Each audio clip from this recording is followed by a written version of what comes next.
Hello YouTube, welcome back to another Four Color Films video. Today we're going to be talking about a little trip we made. My friend Comics Redo and I went down to a little bit of South Bay shopping.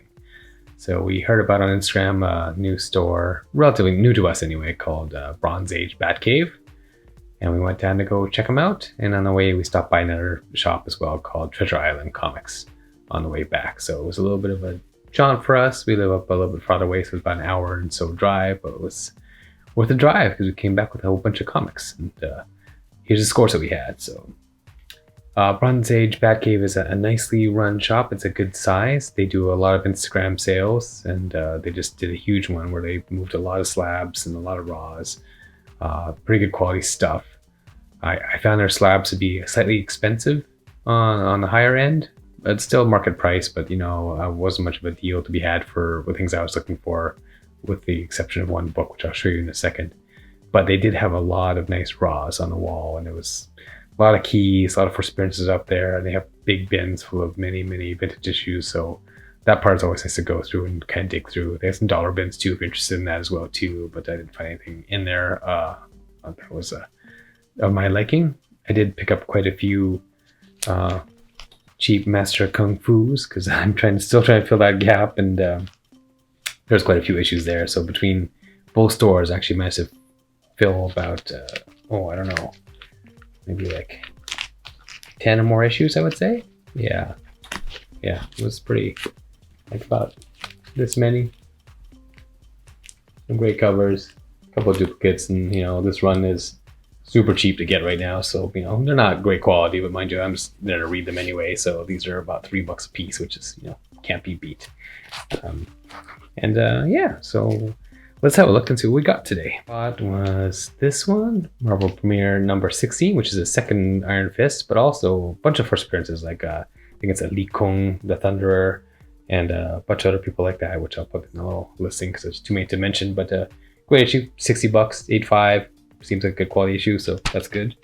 I'm looking for that one.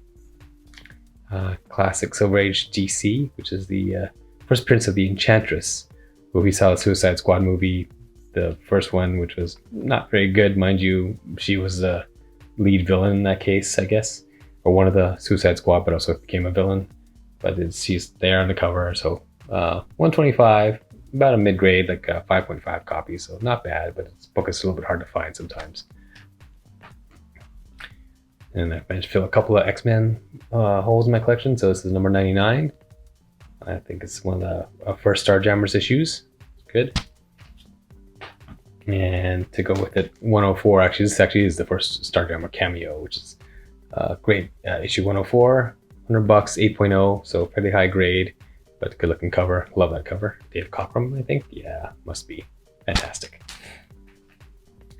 And just to fill in a gap, I know I probably overpaid for this. It's $60 is kind of going rate for this book right now, but it is sealed in the poly bag. So the first static from Milestone, I kind of want to have this one in my collection just because I've been missing it. I should have bought it 10 years ago when it was like $1. But you know what?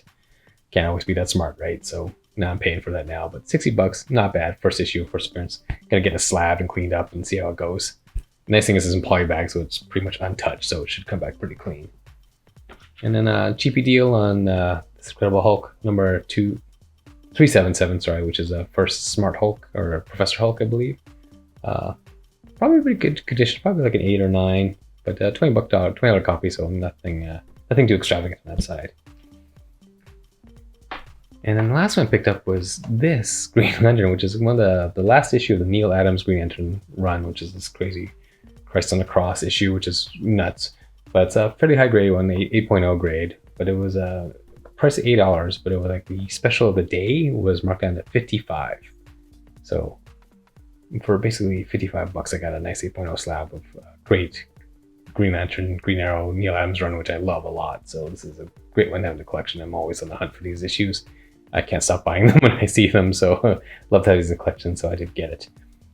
One thing to note too is that they also do deal with you if you want to make an offer to them. They're reasonable, and I like that about that. It felt like they're willing to work with you, which is always nice, because I always prefer that when people are, as opposed to people who are very much hardline about their prices. Then if you want to deal with them, they're they are minimal. If you're going to buy a bunch of stuff, then they will take care of you, which I also appreciate that very much as well too. So I got a deal. So I got some money off those prices. So which is helps make that little investment go a little bit further, right?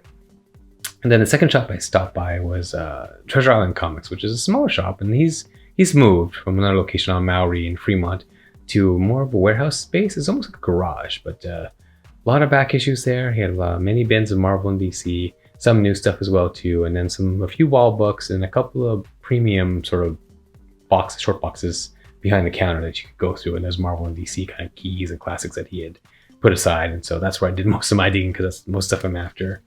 Like this Avengers 195, which has kind of been blowing up lately, the first cameo of Taskmaster, which people kind of jumping on this book. It used to be a really cheap book, and so this one's not bad. $35 is what I paid for it.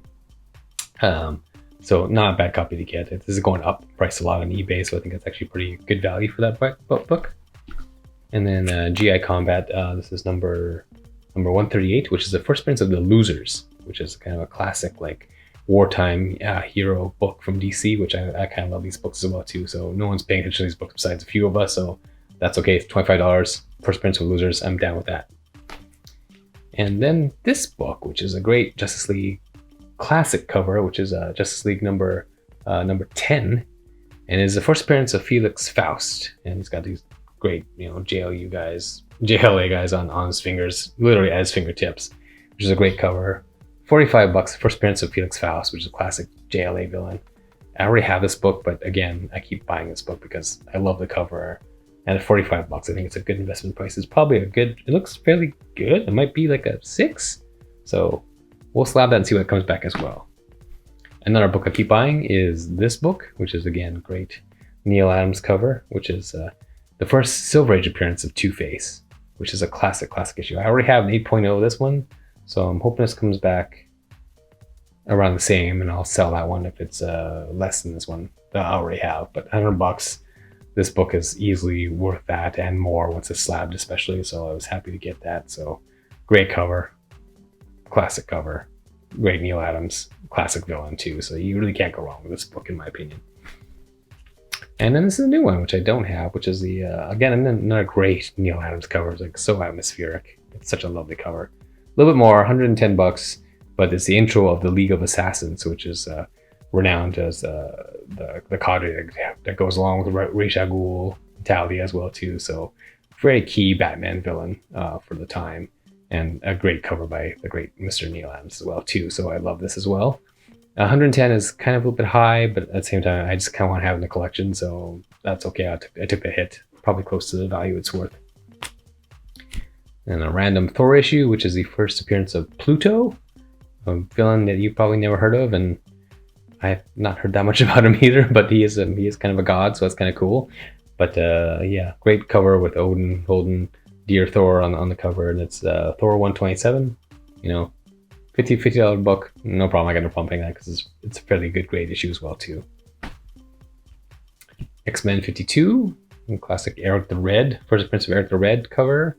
This is, I believe, $55 and a nice looking cover. I think this might be a Steranko cover. I'm not sure. I have to look that up again, but I think it is. But it's a classic cover, and I love looking some of these vintage X-Men at a good price. Another classic, Avengers 85, the first appearance of Squadron Supreme, which is a great red cover with these transparent people in the front. All the heroes getting disappearing into the void, which is kind of cool. Classic cover, $25 book. I mean, I can't go wrong with a great first appearance Avengers at $25. No problem, pay that any day. And I picked up one modern book, which is this Moon Knight book, mostly because Oscar Isaacs had this behind him. If you saw his teaser shot for Moon Knight, it shows it like top of his head, and one of the books and the storyboards is this one. So I kind of want to get it because I think it's a really iconic cover. So I'm gonna try and get some of this Bemis run together and see if it's any good.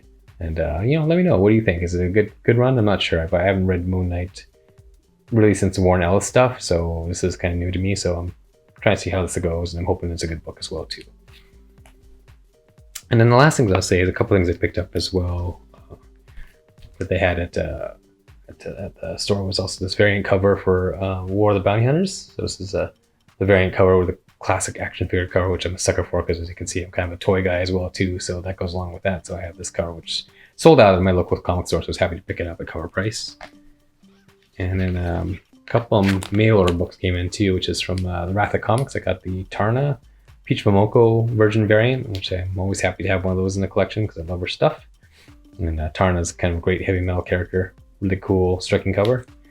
And I also got this, which is, fantastic. Something is Killing the Children. I think it's number 16, I think. I'm not sure of the number, but great cover by Bill Sienkiewicz. Classic send-up of the Elektra Assassin cover, which I love so much. And just, it's a 3. Great cover, great artist, great homage, so striking. Like, I love this book to death, and what a great choice of an artist to pick. And I think at Wrath of Comics, there's only like 750 of these being made, so I was like, I'm gonna jump on this and get this version variant. Even it cost me a few bucks more. I'm okay paying that all day for that cover because I love it so much. So yeah. So successful hunt down to the South Bay. I'll try and go there once in a while to check out the prices, and I suggest you look them up on Instagram and see what they got and see if their sales are good for you. And if you let me know what you think. Especially if you're a Bay Area person, what stores do you like? I'm going hunting a lot to further afield than just my local shop. So if you know a good place that's good key issues or back issues that are good stores to hit, then please let me know in the comments below, and I'd love to go check them out and see what I can find. Thanks so much, and I'll talk to you soon.